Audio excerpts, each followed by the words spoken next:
March 18, 1944. A Finnish soldier is being hunted through the snow by Soviet ski troops. He is exhausted, he's falling behind, and capture means execution. So he does something no soldier was ever supposed to do. He swallows every dose of his unit methamphetamines, enough for multiple men over multiple days. Minutes later, his heart rate spikes past 200 beats per minute. His body begins burning itself alive in sub-zero cold. The Soviets are almost on him, and he's not slowing down.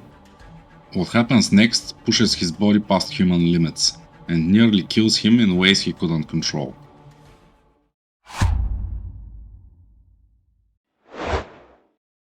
In the winter of 1939, the Soviet Union launched an invasion on Finland, aiming to redraw borders and secure territory closer to Leningrad. The conflict ended without either side truly achieving its goals, but it left lasting bitterness on both ends. That unresolved tension lingered, and when Germany turned on the Soviet Union in 1941, Finland entered World War II with a single narrowly defined objective: reclaim the land it had been forced to surrender.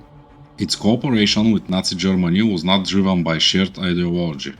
Finland aligned with the Wehrmacht out of necessity, to obtain weapons, supplies, and an opportunity to recover what it had lost. Above all, this uneasy partnership made it possible for Finland to defend a region it could not have held on its own. Lapland. Winter dominated the region for 8 months of the year, and distance was measured in days of travel rather than miles. Settlements were small and widely dispersed, separated by frozen rivers and dense forests, while Finnish defensive positions were stretched thin across an immense and unforgiving wilderness. By early 1944, as the war began turning decisively against Germany, Finland found itself increasingly vulnerable as well. With the Soviet army regaining strength, pressure started mounting along the northern front. Finnish units reported rising contact, more skirmishes, more attempts at encirclement, and Soviet ski troops moving faster and probing deeper into the exposed gaps.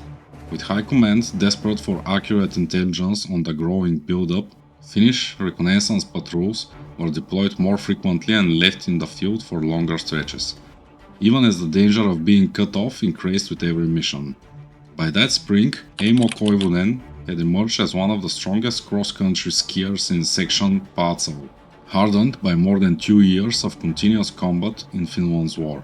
In mid-March, the 26-year-old Aimo had just returned from one of these missions and was preparing for his upcoming leave when Lieutenant Heikki Nori, the patrol commander for Finland's northeast sector, approached him with a fresh assignment. Headquarters had received reports of unusual Soviet movement to the north, beyond the Kantalahti-Alakurti railroad, suggesting possible encirclement maneuvers that required verification. Aware of Nori's strong reputation among his men, Koivunen chose to place his trust in him and delayed his rest. For 2 straight days, the small patrol pressed north, stopping only briefly to melt snow and recheck their compass bearings, skis whispering as they cut through deep powder. On the morning of March 18, the patrol reached the lower slopes of Kaita Field at around 10 o'clock. The sun was up and the temperature hovered near 5 degrees Fahrenheit, cold, dry, and typical of an Arctic day. Ahead of them lay a wide open hillside stretching just over a mile, completely exposed with no trees for cover. Nori climbed toward the ridgeline with his scouts, while Aimo stayed behind building a small fire and setting his cooking pot into the coals to melt snow, when a sudden unease settled in. Something wasn't right. The night before, they had crossed fresh enemy ski tracks cutting east. Later, in complete darkness, a single rifle shot had echoed from somewhere ahead. That morning, an aircraft passed overhead, low enough for its engine to carry clearly through the frozen air. As the water began to simmer, Aimo took out his ski axe and worked it carefully into the bases with slow, deliberate strokes, warming each section before smoothing it out. He understood that if they were forced to flee, every second of glide could mean the difference between escape and capture. Without warning, the 2 Finnish sentries posted a quarter mile to the rear as security opened fire, their rifles cracking sharply to the frozen air. Almost at once, Soviet explosive rounds responded, bursting in the trees around the patrol and flooding the forest with smoke and violent snap of splintering wood. Second Lieutenant Ryutkonen yelled for the men to take defensive positions, but the patrol was already coming apart. Skiers broke west, aiming for any opening that wasn't yet sealed. On the hillside above, Nori and his scouts completed their search and saw the truth. An entire platoon of Soviet soldiers in white camouflage sliding downhill in a broad advancing line. Koivunen spotted one of the radio men standing motionless about 20 yards ahead, eyes wide with panic. Aimo reached him, seized the strap of his pack and shoved him west, just as movement flickered across the open ground on their flank. Another platoon of Soviet soldiers in white camouflage was already angling in to cut them off, roughly 200 yards out and skiing hard to close the trap. The leading platoon close to within roughly 160 yards, and Finnish rifles began firing in a broken, uneven rhythm. Through drifting gun smoke and clouds of kicked-up powder, there was no way to know if any shots were finding their mark. Still, the patrol kept moving, skiing and firing. While the enemy drew close enough that shouted commands carried clearly over cracked-off rifles, Ryutkonen's voice cut through the chaos, calling for mines to be laid in their wake. But doing so meant stopping, dropping to a knee and setting fuses in the open, fully exposed to enemy fire. Koivunen spotted a patrol member about 10 yards ahead who still carried a loaded rifle. He forced his way through the snow to reach him, took the weapon, dropped to one knee and fired controlled bursts back toward the pursuing Russians. The rifle slammed against his shoulder until the bolt locked open on an empty chamber, slowing the Soviet advance for only a brief moment. That moment was enough.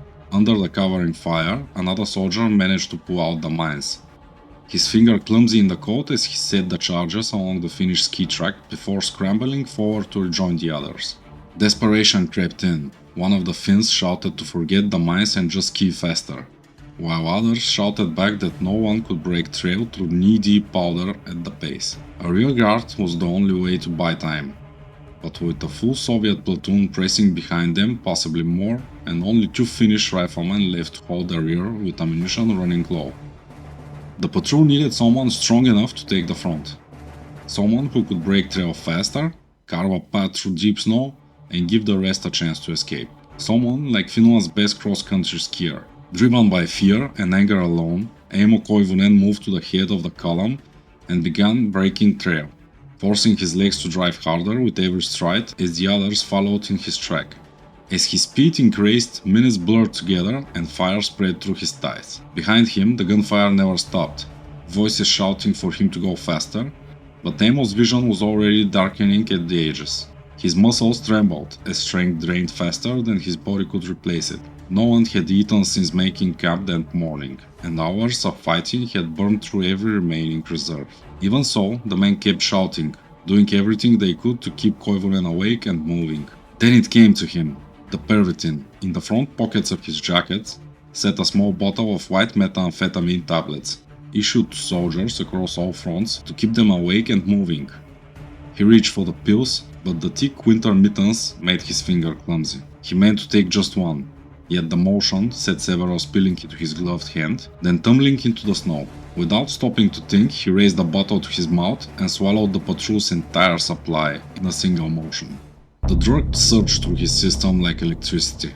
Energy flooded back into his body, his legs moving as if he were skiing the first miles of the journey rather than the desperate final stretch.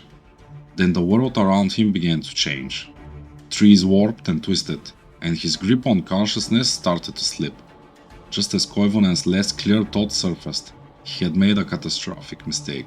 Seeing that their friend was beginning to act erratically, the soldiers quietly removed the ammunition magazines from Koivunen's submachine gun for his own safety. As they did, the strongest skier among them pulled ahead and disappeared from the group, his body moving on instinct through terrain he would later have no memory of crossing. When he finally regained awareness, Koivunen found himself standing still on his skis near what appeared to be the Finnish border, completely alone. Pale morning light filtered through the trees, though he had no idea which day it was. According to his map, the agreed rendezvous point at Kaita Field now lay more than 60 miles behind him. The absence of his patrol seemed impossible to explain. Aimo took off his skis and sat down on them. setting aside his backpack and submachine gun. When he opened the pack, there was nothing inside. No food, no ammunition, nothing at all. Even in that condition, Aimo Koivunen refused to give in to despair. He swung his backpack on, secured his handgun, and pushed himself to his feet before checking the wrist compass to reorient toward Finland. He knew Lieutenant Honkanen would be waiting for his patrol at Minefield. Ahead of him, to the southwest, a field rose on the horizon, about 6 miles away. He set his course and pushed off, skiing forward, while wondering whether Nori had made it out, whether others were already waiting at the rendezvous, or whether no one had yet realized he was missing. Moments later, he blacked out again, the synthetic surge of energy coming in violent waves, pushing his exhausted body into a complete short circuit. Even so, Koivunen forced himself onward through the trees and deep snow when he spotted smoke rising on the horizon. He knew German units were spread across Lapland, operating alongside Finnish forces, and a wave of relief hit as he tipped his skis downhill. This had to be a friendly camp. The slope steepened, wind clawing at his eyes as the camp rushed closer. Tents ahead, figures moving between them. Then the uniforms came into focus, white winter camouflage, standard tissue for Soviet infantry. And suddenly he was skiing straight into the camp at full speed, with no room to turn and no chance to stop. His sudden appearance was so unexpected that the soldiers hesitated, unsure how to respond. Shouts rang out in Russian, but as Simo skied straight through the camp, he sensed they were under orders not to fire. Only a handful of scattered shots followed as he cut directly through the center. Koivunen drove himself onward, forcing his thoughts to stay locked on open ground, places where the snow would hold his weight, and let his skis glide instead of sinking. It was the only way to stay even with pursuers who were better fed, better rested, and closing fast. To his right, a wide stretch of swamp opened up, its frozen surface just solid enough to support a skier moving at speed. It dragged him north, further off course than he wanted. But direction mattered less than momentum. Staying on open snow mattered more than anything else. By then, the men chasing him were close enough that he could hear their skis slicing into the crust behind him. He crested the ridge with only a slim lead remaining. And on the far side, the terrain finally opened enough to create space. Nearly 300 feet of separation appeared as he dropped into the descent, leaning forward, skis humming over hard-packed snow. Halfway down, the weather collapsed. Loose flakes hardened into biting ice crystals that lashed his face and forced his eyes nearly shut. What had started as a light flurry tightened into a full Arctic squall, wind driving sideways across the ridge and erasing the horizon in a matter of seconds. There was no option left but to stay upright and keep moving. The storm swallowed his tracks almost as quickly as he laid them down. He skied on through the blizzard for close to an hour, the ground steadily falling away beneath him as darkness closed in over the high terrain. By morning, the mountain lay behind him. The storm has burnt itself out, and the men who had chased him were gone. Days began to blur together, as Simo skied west through dense spruce forest, stopping only when exhaustion finally forced him down. Moving steadily toward Finland, he built small fires and slept in shallow depressions like a nesting bird. His fur vest singed tight against a cold that never seemed to lift. One morning, while climbing a slope, something caught his attention. Fresh pine tips jutting from the snow. He filled his cooking pot with them and boiled the needles for hours until the liquid thickened and darkened. The bitter soup warmed him from the inside, giving him just enough strength to keep going. That night, after crawling beneath a fallen spruce to make camp, fire crackling softly as sleep pulled him under, a wolverine emerged through the trees, creeping closer to the drug-fueled haze. Aimo lashed out with his knife, waking instantly to sharp pain tearing through his hand, only to see his wrist compass shattered, its glass crack and needle spinning uselessly. Without navigation, all he could do was guess at west and continue on. The next day, his legs failed him halfway up a slope, and he blacked out once again. When he came to, one of his close friends stood in front of him. Still delirious, Koivunen followed as the figure led him toward a nearby tree. His gear snagged on a branch, and the friend casually told him to leave it behind. When awareness returned, the soldier was skiing alone across empty snow, already miles from where he had collapsed. Without a rifle, without a backpack, abandoned during his latest hallucination. By morning, Aimo spotted a single ski track cutting across the snow and began following it. Moving through the cold in half-conscious haze, the track led towards coils of barbed wire and low dugouts that resembled a German guard position. Stepping out of his bindings, he called out into the silence. No reply came back. Spotting a narrow gate in the wire standing open, the soldier took a few steps inside. Then, an abandoned mine detonated beneath his left foot, blasting him backwards and hurling him into waist-deep snow. Gritting his teeth through the pain, with the nearest dugout still a few hundred feet away, he dragged himself forward across the snow. When he reached the entrance and forced the door open with the last of his strength, a violent blast ripped through the dugout.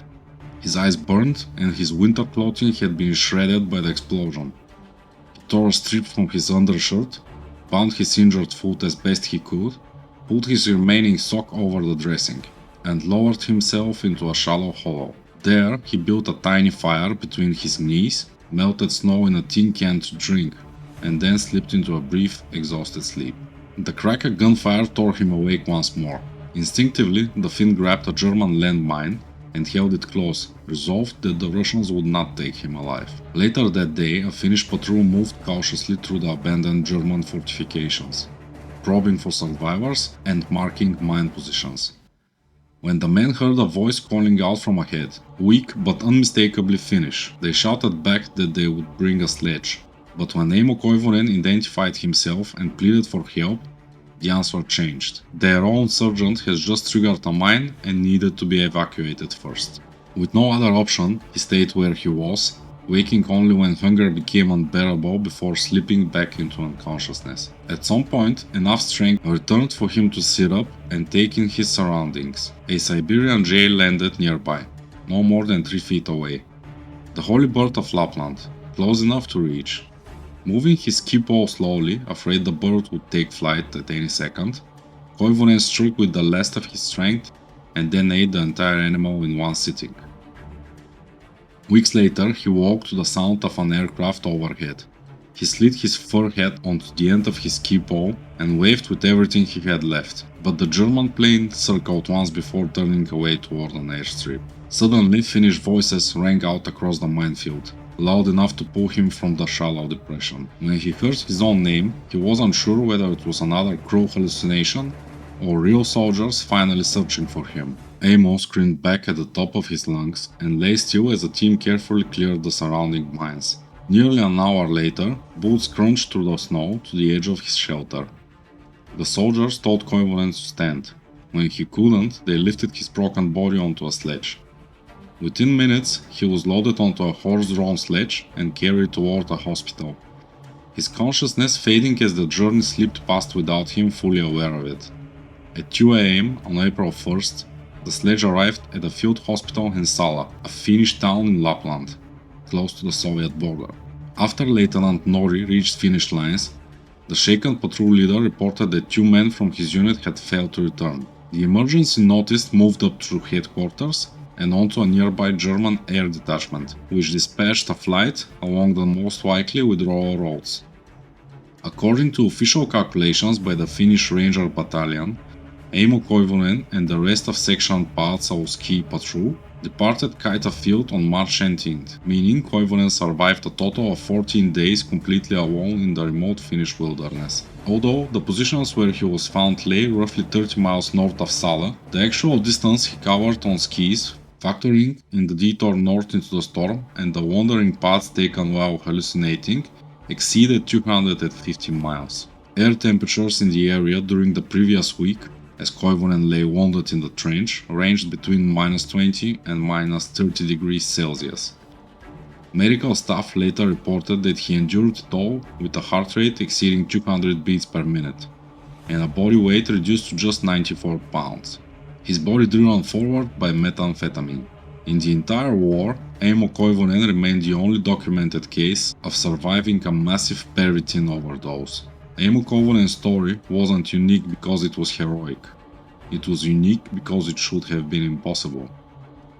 Finland produced a handful of soldiers whose survival defied every expectation. Men who endured conditions the human body is not supposed to endure.